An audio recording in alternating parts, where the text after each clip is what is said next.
Step. Step 1. Close FACEIT completely. Right-click the FACEIT Anti-Cheat icon in the taskbar. Click Exit. Also close Steam, Discord, MSI Afterburner, any RGB software. Step 2. Disable memory integrity. Open Windows Security, press Windows key, search Windows Security, open it. Go to Device Security, Core Isolation, turn off, Memory Integrity, restart your PC. This is one of the biggest causes of the incompatible driver error. Step 3. Disable Hyper-V virtualization. Open Command Prompt as administrator. Press Windows key, search, Command. Right-click, Run as administrator. Paste this command. You can see the code in our conversation history. Press Enter. You can see the code in our conversation history. Restart PC again.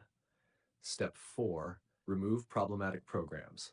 Uninstall these apps if installed. MSI Afterburner, Riva Tuner Statistics Server, RTSS, ASUS Armory Crate, RGB Fusion, HW Monitor, Intel XTU, Process Hacker, Cheat Engine.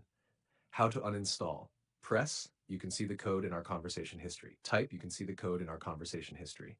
Press Enter, right-click the app, click Uninstall. Restart PC after uninstalling. Step 5. Reinstall FACEIT Anti-Cheat. Uninstall current FACEIT AC.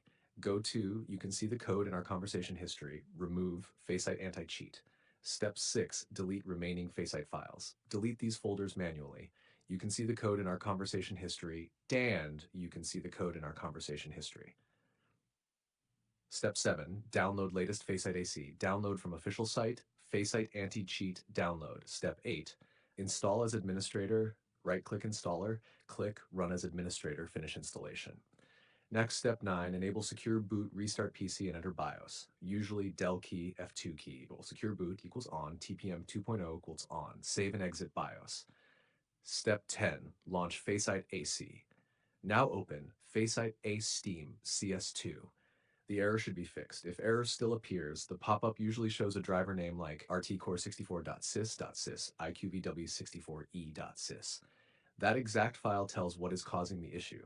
Send the exact driver name and I'll give the direct permanent fix for it.